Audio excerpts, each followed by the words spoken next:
Hello student, मैं आपके अपने YouTube channel home science junction में आपका स्वागत करती हूँ।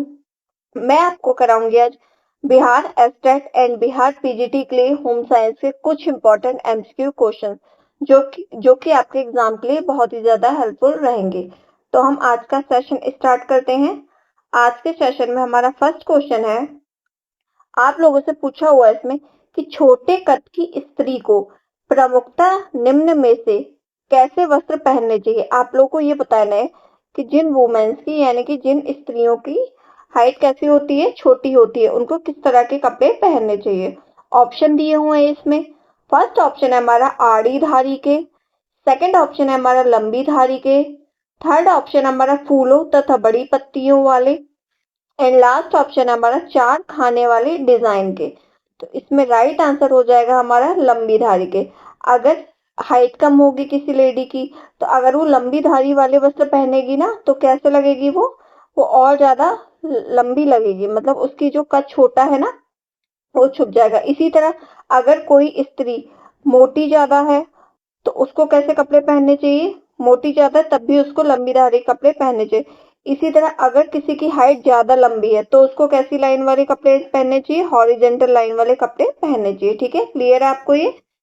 नेक्स्ट क्वेश्चन है,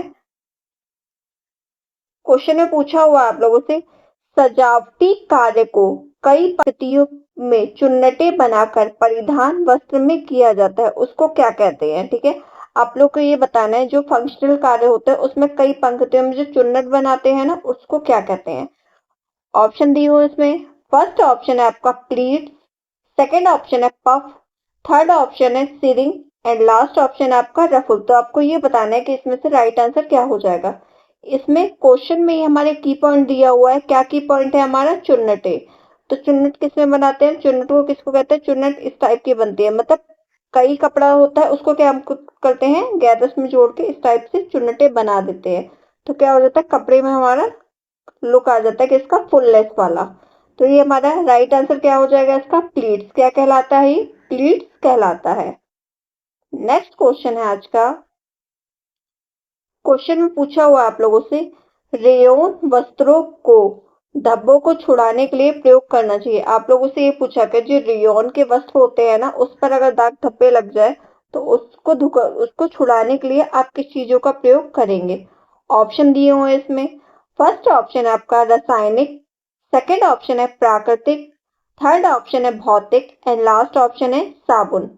तो राइट आंसर क्या हो जाएगा इसमें, राइट आंसर हो जाएगा इसमें रासायनिक। ठीक है, इसमें क्या होता है, वस्त्र के धब्बों को हटाने के लिए एल्युमिनियम हाइड्रोक्साइड का प्रयोग करते हैं। किसमें, रासायनिक क्रिया से भी हटाने के लिए दाग को किसका, एल्युमिनियम हाइड्रोक्साइड का यूज करते हैं। इससे क्या होता है, जो दाग लगा होता है ना रेयोन पे वस्त्र पर, वो छूट जाता है। ठीक है, क्लियर है आपको ये।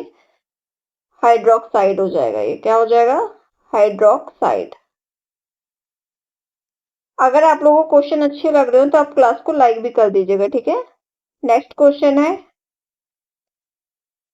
क्वेश्चन में पूछा हुआ है कॉफी बनाना डैश निर्णय का एक उदाहरण है। ऑप्शन दिए हुए इसमें। फर्स्ट ऑप्शन है आदतन, सेकंड ऑप्शन है चेतन, थर्ड ऑप्शन है आपका तुरंत, एंड लास्ट ऑप्शन है आपका आपाती।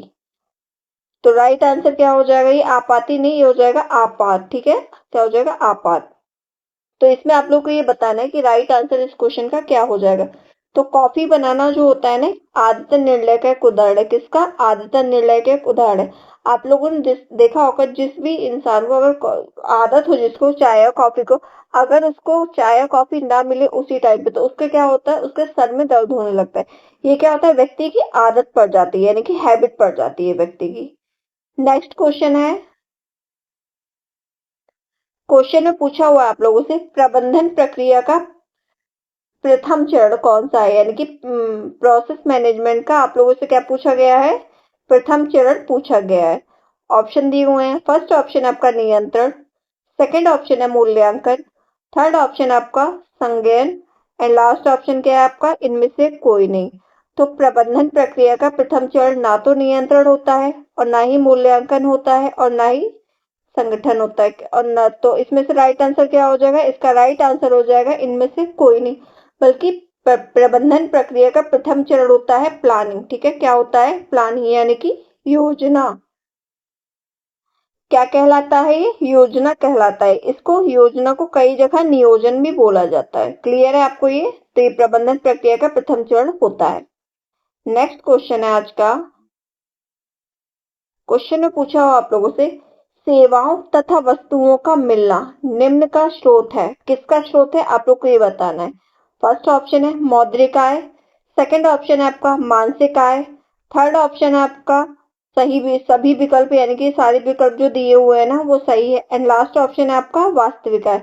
तो वस्तुओं तथा सेवाओं का मिलना ये किसके अंतर्गत आ जाएगा? ये आ जाता है आपके वास्तविक आय के अंतर्गत, यानी कि ऑप्शन डी क्या हो जाएगा? आपका राइट आंसर हो जाएगा। ठीक है, क्लियर है आपको ये?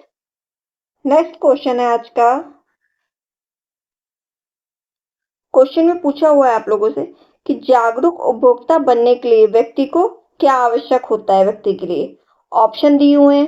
फर्स्ट ऑप्शन है आपका बिल लेना आवश्यक नहीं है, सेकंड ऑप्शन है आपका विज्ञापनों से प्रभावित होना चाहिए, थर्ड ऑप्शन है उपभोक्ता अधिकारों के प्रति जागरूक होना चाहिए, एंड लास्ट ऑप्शन है आपका इनमें से कोई नहीं।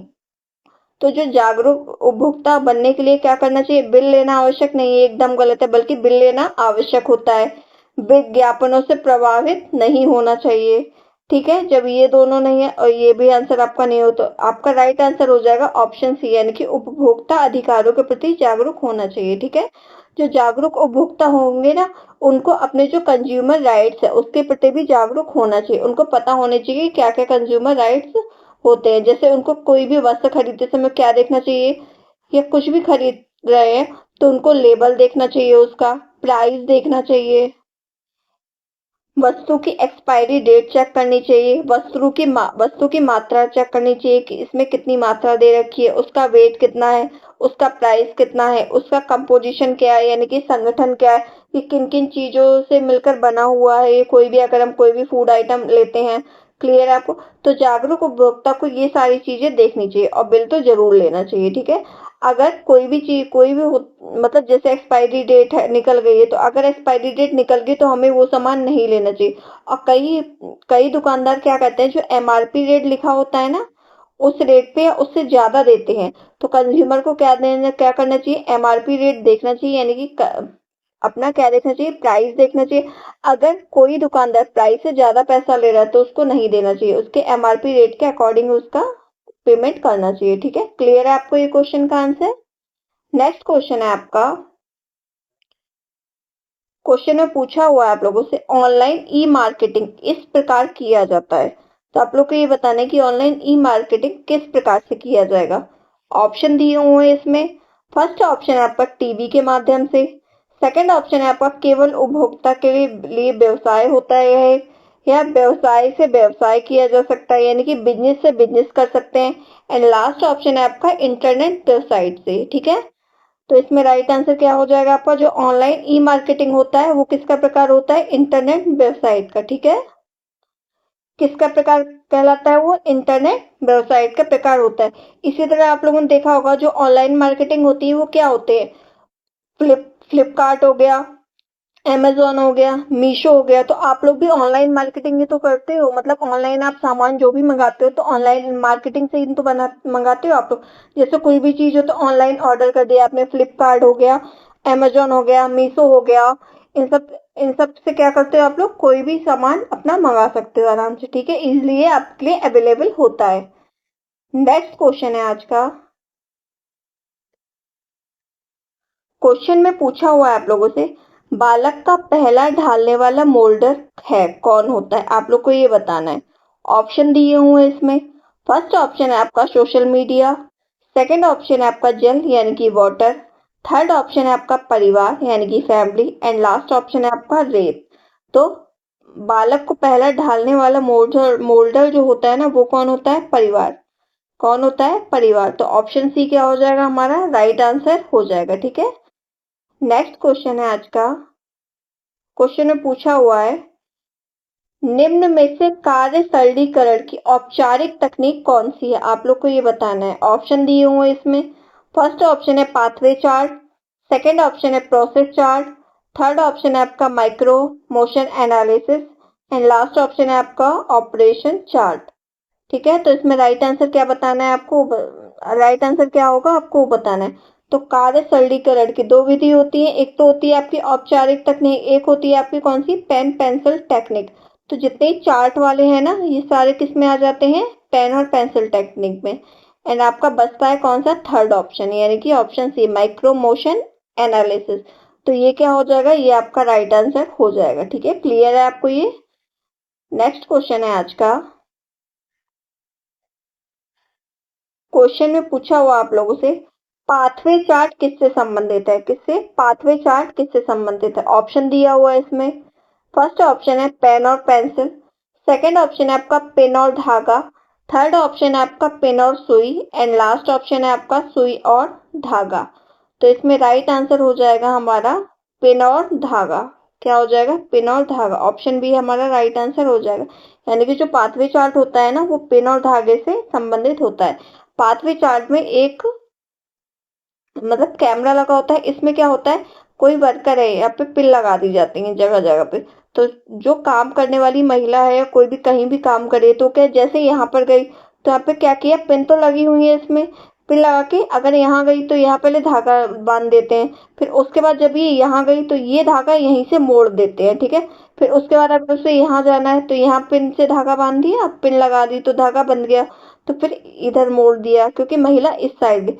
तो क्या कर देते हैं, इस टाइप से प्रोसेस चलता रहता है। फिर बाद में ये देखते हैं कि महिला या किसी भी इंसान ने कितनी दूरी तय की, तो उसने कितना कार्य किया।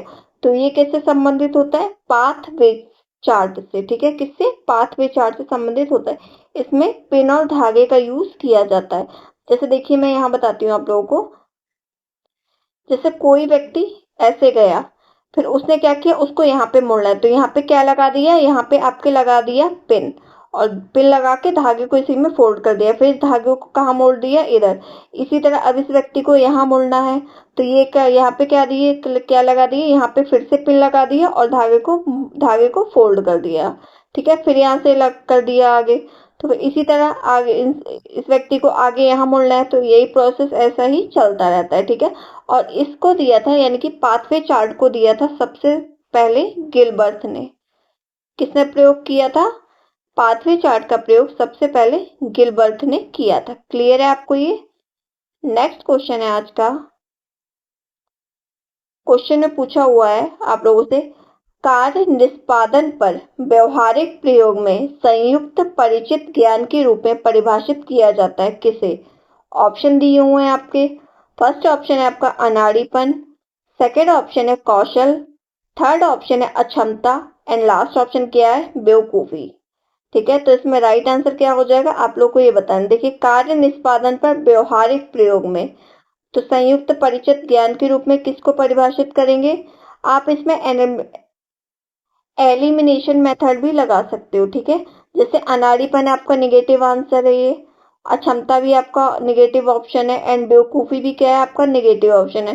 तो इसमें पॉजिटिव ऑप्शन क्या हो जाएगा आपका, कौशल यानी कि स्किल। ठीक है, तो इसमें ऑप्शन बी क्या हो जाएगा हमारा राइट आंसर हो जाएगा। तो इसी तरीके से हम अपने क्वेश्चन में एलिमिनेशन मेथड का यूज कर सकते हैं। नेक्स्ट क्वेश्चन है आज का। क्वेश्चन में पूछा हुआ है आप लोगों से, कौन सा मानवीय और गैर मानवीय संसाधन दोनों का उदाहरण है। ऑप्शन दिया हुआ है। फर्स्ट ऑप्शन है आपका ऊर्जा, सेकंड ऑप्शन है क्षमता, थर्ड ऑप्शन है कौशल, एंड लास्ट ऑप्शन है आपका रुचि। तो राइट आंसर क्या हो जाएगा इसमें से आप लोग को ये बताना है। तो जो ऊर्जा होता है ना, क्या ऊर्जा, ऊर्जा को मानवीय और गैर मानवीय संसाधन दोनों में शामिल कर दिया जाता है। तो ऑप्शन ए आपका राइट आंसर हो जाएगा। नेक्स्ट क्वेश्चन है आज का। क्वेश्चन में पूछा हुआ आप लोगों से, सिंक सीमेंट फर्श से दाग हटाने में किसका प्रयोग, मतलब क्या प्रयुक्त होता है आप लोग को ये बताना है। ऑप्शन दिए हुए हैं इसमें। फर्स्ट ऑप्शन है ऑक्सैलिकम, सेकंड ऑप्शन है सिरका, थर्ड ऑप्शन है अमोनिया, एंड लास्ट ऑप्शन है आपका ब्लीच। ठीक है, तो आप लोग को ये बताना है कि इसमें राइट आंसर क्या हो जाएगा। देखिए सिंक सीमेंट फर्श से दाग हटाने के लिए हम ब्लीच प्रयुक्त होता है, किसका यूज करते हैं हम लोग, बीच का मतलब ब्लीच का यूज हम लोग करते हैं, किसका, ब्लीच का यूज। ठीक है, तो दाग धब्बे हटाने के लिए क्या प्रयुक्त होता है? ब्लीच प्रयुक्त होता है। क्लियर है आपको ये? नेक्स्ट क्वेश्चन है, अगर आप लोगों को क्लास अच्छी लग रही हो तो आप लोग क्लास को लाइक कर दीजिएगा और शेयर कर दीजिएगा, ठीक है। क्वेश्चन में पूछा हुआ है कटलरी के अंतर्गत आते हैं, ऑप्शन दिए हुए हैं इसमें। फर्स्ट ऑप्शन है आपका चम्मच, छिलनी, कद्दूकस। सेकंड ऑप्शन है आपके चम्मच, चाकू और छिलनी। थर्ड ऑप्शन है कांटे, कद्दूकस और चम्मच। एंड लास्ट ऑप्शन है आपका चाकू, कांटे और चम्मच। तो इसमें राइट आंसर क्या हो जाएगा? कटलरी होती है ना, जो कटलरी के अंतर्गत आते हैं चाकू, कांटे और चम्मच। तो ऑप्शन डी क्या हो जाएगा? राइट आंसर हो जाएगा। नेक्स्ट क्वेश्चन है, देखिए आप लोग का अगर कोई भी एग्जाम सेट करता है ना आयोग, तो क्या करता है, इजी क्वेश्चन भी होते हैं इसमें, मॉडरेट क्वेश्चन भी होते हैं और हार्ड क्वेश्चन भी होते हैं। ऐसा नहीं होता है कि एग्जाम में केवल हार्ड या मॉडरेट क्वेश्चन या इजी क्वेश्चन भी पूछे जाते हैं। और इन्हीं इजी क्वेश्चन को आप लोग ध्यान से पढ़ते नहीं है, ये सोचते हो कि ये तो इजी है, इसको हम क्या ही करेंगे पढ़ के। तो आप लोग को इनको भी ध्यान से देखना है, क्योंकि यही क्या करेंगे, यही आपके मार्क्स इंक्रीज करते हैं एग्जाम में, ठीक है। इस क्वेश्चन में आप लोगों से पूछा हुआ है तांबे की वस्तुओं को साफ करना चाहिए। ऑप्शन दिए हुए है, फर्स्ट ऑप्शन है सिरका या नींबू से। सेकंड ऑप्शन है नमक व सोडा से। थर्ड ऑप्शन है आपका साबुन तथा पानी से। एंड लास्ट ऑप्शन है आपका चूने द्वारा। तो राइट आंसर बताना है इसमें। तो जो तांबे की वस्तुएं होती है ना, तांबे की वस्तु हम चूने के द्वारा साफ करते हैं। किसके द्वारा? चूने के द्वारा साफ करते हैं। और जो सिरका या नींबू से साफ करते हैं, ये करते हैं पीतल के बर्तन, ठीक है, पीतल के बर्तन। और नींबू और साबुन तथा पानी से हम किसके बर्तन साफ करते हैं? स्टील के। क्लियर है आपको ये क्वेश्चन? नेक्स्ट क्वेश्चन है आज का। क्वेश्चन में पूछा आप लोगों से प्रसार शिक्षा है, आप लोग को ये बताने की प्रसार शिक्षा क्या है? एक प्रशासन है, एक कला है, या एक विज्ञान है, या कला तथा विज्ञान दोनों है। तो इसका आंसर दीजिए आप लोग, क्या होगा इसका आंसर? तो प्रसार शिक्षा क्या होती है? कला और विज्ञान दोनों का रूप होती है, ठीक है, एक्सटेंशन एजुकेशन। नेक्स्ट क्वेश्चन है आपका। क्वेश्चन में पूछा हुआ आप लोगों से आईसीटी से अभिप्राय है, यानी कि आपसे क्या पूछा हुआ है? आईसीटी की फुल फॉर्म पूछी हुई है। ऑप्शन दिए हुए इसमें। फर्स्ट ऑप्शन है international communication technology. Second option है आपका inter connected technology. Third option है आपका information communication technology. And last option है आपका इंटर कॉमन टेक्नोलॉजी। तो इसमें राइट आंसर क्या हो जाएगा? आईसीटी की जो फुल फॉर्म होती है ना, वो होती है इंटरनेशनल कम्युनिकेशन टेक्नोलॉजी, यानी कि ऑप्शन ए आपका राइट आंसर हो जाएगा, ठीक है। नेक्स्ट क्वेश्चन है आपका। क्वेश्चन में पूछा हुआ आप लोगों से लिंगवा फोन उदाहरण है, लिंगवा फोन किसका एग्जाम्पल है? ऑप्शन दिया हुआ है। फर्स्ट ऑप्शन है आपका श्रव्य सामग्री का। सेकंड ऑप्शन है दृश्य सामग्री का। थर्ड ऑप्शन है श्रव्य दृश्य सामग्री का। एंड लास्ट ऑप्शन है आपका क्रिया सामग्री का। तो जो लिंगवा फोन होता है ना, लिंगवा फोन एग्जाम्पल होता है किसका? ये श्रव्य सामग्री होती है। आप लोगों ने देखा होगा, एफएम तो सबने सुना होगा, ठीक है, क्या? एफएम। पहले एक एफएम चलता था, एफएम होता था आपका इस टाइप का, ठीक है, इस टाइप का एफएम होता था। इसमें कुछ बटन्स लगी होती थी और इसमें एक लंबा सा एंटीना टाइप लगा होता था। तो ये मोबाइल फोन नहीं है, बल्कि ये क्या होता था? एफएम चला था। ये बहुत टाइम पहले, मतलब कुछ ही साल पहले काफी ट्रेंड में था ये। तो ये क्या होती है? ये श्रव्य सामग्री था। इसी को हम क्या बोलते हैं? लिंगवा फोन भी बोल सकते हैं, ठीक है। क्लियर है आपको ये? नेक्स्ट क्वेश्चन है।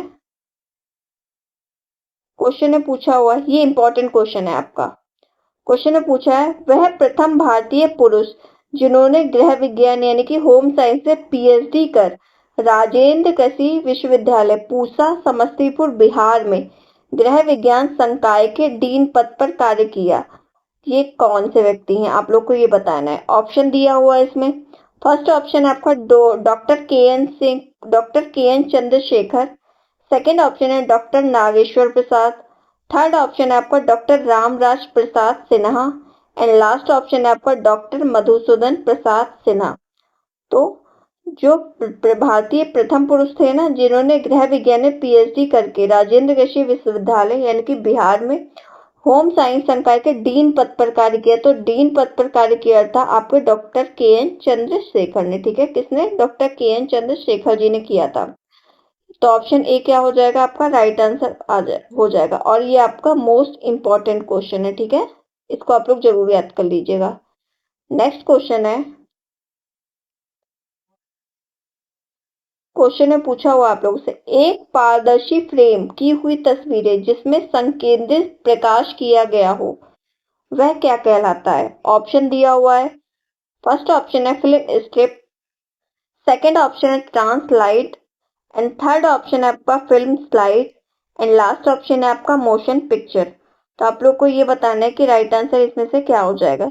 जैसे क्वेश्चन में ही क्या दिया हुआ है, हिंट दी हुई है, जैसे एक पारदर्शी फ्रेम की हुई तस्वीर जिसमें सकेंद्रित प्रकाश किया जाता है, सकेंद्रित प्रकाश की पॉइंट दिया हुआ है, तो ये किस में हो जाएगा? ये हो जाएगा आपकी फिल्म स्लाइड में, यानी कि ऑप्शन सी क्या हो जाएगा? राइट आंसर हो जाएगा। और फिल्म स्लाइड जो होती है ना, वह लगभग 30 व्यक्तियों के लिए, कितने? 30 व्यक्तियों के समूह के लिए उपयुक्त होती है, 30 से ज्यादा व्यक्तियों के लिए ठीक नहीं होती। ये कैसा मेथड होता है? ग्रुप मेथड होता है, ठीक है, लगभग 30 व्यक्तियों के लिए। नेक्स्ट क्वेश्चन है आज का। क्वेश्चन में पूछा हुआ आप लोगों से, सामुदायिक विकास योजना का उद्देश्य क्या है? ऑप्शन दिया हुआ है। फर्स्ट ऑप्शन है आपका ग्रामीण उद्योगों का विकास, सेकंड ऑप्शन है शिक्षा सुविधा, थर्ड ऑप्शन है सामुदायिक की सुविधा, एंड लास्ट ऑप्शन है आपका उपरोक्त सभी। तो सामुदायिक विकास योजना का उद्देश्य ग्रामीण उद्योगों का विकास भी है, शिक्षा सुविधा भी है और सामुदायिक की सुविधा भी है। तो क्या हो जाएगा आपका? राइट आंसर हो जाएगा ऑप्शन डी, यानी कि उपरोक्त सभी, ठीक है। और सामुदायिक विकास योजना कब आया, ये आप लोग कमेंट सेक्शन में इसका आंसर जरूर दीजिएगा। नेक्स्ट क्वेश्चन है आज का। इस क्वेश्चन में आप लोगों से पूछा हुआ है, भारत सरकार द्वारा प्रारंभ किए गए खाद्य कार्यक्रम का सही क्रम बताइए। आप लोगों को क्या बताना है? सही क्रम बताना है। ऑप्शन दिए हुए इसमें। फर्स्ट ऑप्शन है आपका आईसीडीएस, एसएनपी, एएनपी और एमडीएमपी, ठीक है। सेकंड ऑप्शन है आपका SNP, MDMP, ANP, ICDS. Third option है आपका ANP, SDMP, SNP, ICDS, and last option है आपका एएनपी, एसएनपी, आईसीडीएस, एमडीएमपी, ठीक है। तो आप लोग को ये बताना है कि इसमें राइट आंसर क्या हो जाएगा। आप लोग ये ध्यान रखिए कि आप लोगों को आंसर कैसे करने हैं, हमेशा क्वेश्चन के अकॉर्डिंग ही आपको आंसर देने हैं, यानी कि जो ऑप्शन दिए है ना उसी के अकॉर्डिंग। अब इसके हिसाब से देखा जाए तो हमारा सबसे पहले स्थापना किसकी हुई थी? सबसे पहले हमारी स्थापना हुई थी किसकी? आईसीडीएस की। तो ऑप्शन ए क्या हो जाएगा हमारा? राइट आंसर हो जाएगा, ठीक है, यानी कि आईसीडीएस, एसएनपी, एएनपी एंड एमडीएमपी। पर इस ऑप्शन में क्या है, हमारी मिस्टेक ये दी हुई है कि जो एमडीएमपी है ना, इसकी स्थापना बीच में मतलब 2005 में हुई थी, उसके बाद एसएनपी की हुई थी, पर आईसीडीएस इस ऑप्शन में कहीं भी और पहले दिया नहीं हुआ है। तो इस हिसाब से हमारा ऑप्शन ए क्या हो जाएगा? राइट आंसर हो जाएगा। इसकी स्थापना बता देती हूँ मैं आप लोगों को कब हुई थी। तो इसका राइट आंसर हमने ऑप्शन ए माना है, यानी कि आईसीडीएस, फिर उसके बाद है आपका एसएनपी, फिर है आपका एनएनपी, एंड फिर लास्ट में दिया हुआ है आपका एनडीएमपी, ठीक है। तो आईसीडीएस की स्थापना हुई थी आपकी 2 अक्टूबर 1975 को, यानी कि 2 अक्टूबर 1975 को किसकी स्थापना हुई थी? आईसीडीएस की स्थापना हुई थी। और एसएनपी की स्थापना हुई थी आपकी 16 सितंबर, कब? 16 सितंबर 2011 में, ठीक है। और एनएनपी की स्थापना हुई थी आपकी 6 जनवरी 2013 में। और एनडीएमपी की स्थापना हुई थी आपकी 2005 में, ठीक है। तो आपका अगर क्रम देखा जाए तो फर्स्ट नंबर पे आपका आ गया आईसीडीएस, सेकंड नंबर पे आ जाए आपका एनडीएमपी, थर्ड नंबर पे है आपका एसएनपी, एंड लास्ट नंबर पे आ जाएगा आपका एनएनपी। पर इसमें ऑप्शन में कहीं भी आपको आईसीडीएस पहले नहीं दे रखा था, तो इसके अकॉर्डिंग हुआ है हमारा ए ऑप्शन राइट आंसर, हमने इसको माना है, ठीक है। क्लियर है आपको ये, और इसके क्रम भी आपको समझ में आ गए होंगे। नेक्स्ट क्वेश्चन पे बढ़ते हैं हम अपने। क्वेश्चन में पूछा हुआ आप लोगों से, डाइटिशियन, पाककला, सिलाई, हस्तशिल्प आदि में रोजगार कौन प्राप्त करती हैं? ऑप्शन दिया हुआ है। फर्स्ट ऑप्शन है इसमें गृह विज्ञान की स्नातक छात्राएं, सेकंड ऑप्शन है आपका अभियंत्रण की स्नातक छात्राएं, थर्ड ऑप्शन है अभियंत्रण की डिप्लोमा की छात्राएं एंड लास्ट ऑप्शन है भौतिकी की स्नातक छात्राएं। तो डाइटिशियन, पाक कला, सिलाई, हस्तशिल्प आदि में रोजगार कौन करती है? हमारी होम साइंस की स्नातक छात्राएं। ठीक है, तो ऑप्शन ए हमारा राइट आंसर हो जाएगा, यानी कि गृह विज्ञान की स्नातक छात्राएं। क्लियर है आपको ये? नेक्स्ट क्वेश्चन है आज का।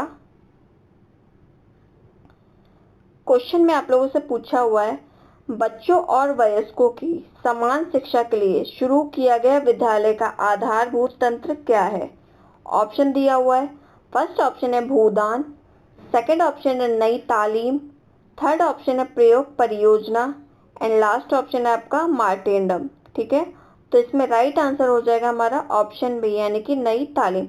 तो बच्चों और वयस्कों की समान शिक्षा के लिए शुरू किया गया जो विद्यालय का आधारभूत तंत्र है वो क्या है? नई तालीम। ठीक है, नेक्स्ट क्वेश्चन है आज का।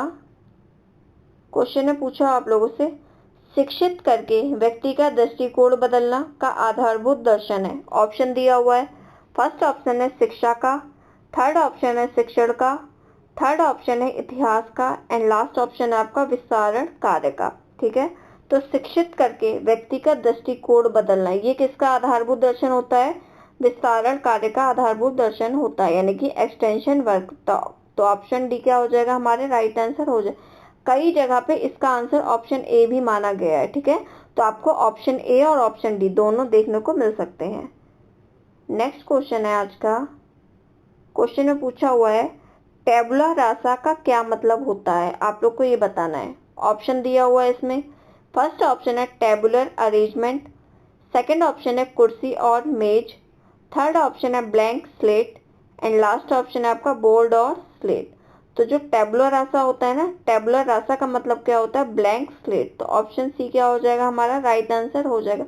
और जॉन लॉक ने ये बताया है कि बच्चे का मन एक खाली स्लेट की तरह होता है जिस पर जो चाहे हम अपने अकॉर्डिंग लिख सकते हैं, यानी कि बच्चों को हम जैसा चाहे वैसा बना सकते हैं। ये किसने कहा था? जॉन लॉक ने कहा था। ठीक है, नेक्स्ट क्वेश्चन है।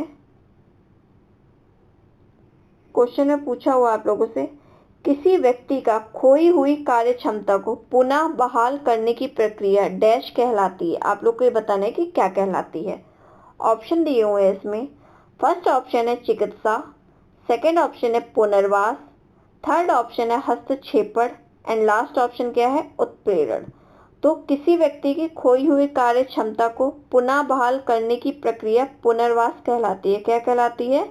पुनर्वास कहलाती है। तो ऑप्शन बी क्या हो जाएगा? हमारा राइट आंसर हो जाएगा। आज का सेकंड लास्ट क्वेश्चन है हमारा। अगर आप लोगों को क्लास अच्छी लग रही हो तो आप लोग क्लास को लाइक जरूर कर दीजिएगा। इस क्वेश्चन में आप लोगों से पूछा हुआ है, शिशुशाला में दिनचर्या का आरंभ बच्चों द्वारा कैसा होता है? कैसे होता है? ऑप्शन दिया हुआ है। फर्स्ट ऑप्शन है प्रार्थना गीत के साथ, सेकंड ऑप्शन है फिल्मी गाने के साथ, थर्ड ऑप्शन है भाषण के साथ एंड लास्ट ऑप्शन क्या है? लड़ाई के साथ। तो जो शिशुशाला में दिनचर्या का आरंभ यानी कि दिन की शुरुआत होती है ना, वो होती है प्रार्थना गीत के साथ। तो ऑप्शन क्या हो जाएगा? हमारा ए हो जाएगा हमारा राइट आंसर। आज का हमारा लास्ट क्वेश्चन है। इस क्वेश्चन में आप लोगों से पूछा हुआ है, जोन्स के अनुसार विकास की अवस्था कौन सी नहीं है? ऑप्शन दिया हुआ है। फर्स्ट ऑप्शन है शैशवावस्था, सेकंड ऑप्शन है बाल्यावस्था, थर्ड ऑप्शन है किशोरावस्था एंड लास्ट ऑप्शन क्या है आपका? प्रौढ़ावस्था। जो क्या होता है? विकास होता है ना, विकास आपका शैशवावस्था में भी होता है, बाल्यावस्था में भी होता है, किशोरावस्था में होता है, पर प्रौढ़ावस्था में जो ग्रोथ होती है ना वो नहीं होती। विकास का मतलब इधर वृद्धि से है। तो मतलब जो विकास होता है ना इंक्रीज नहीं होता है, मतलब क्या नहीं होता है? आगे की ओर नहीं होता, बल्कि बीच में क्या होता है? डिक्लाइन होता रहता है। तो प्रौढ़ावस्था में विकास नहीं होता है। ठीक है, क्लियर है आपको ये? तो आज का सेशन हम यही समाप्त करते हैं। आप लोग जरूर बताइएगा कमेंट सेक्शन में कि आपको क्लास कैसी लगी, क्वेश्चन कैसे लगे। अगर आप लोगों को क्लास अच्छी लगी हो तो आप क्लास को लाइक कर दीजिएगा, शेयर कर दीजिएगा एंड चैनल को जरूर सब्सक्राइब कर दीजिएगा। ठीक है, थैंक यू सो मच।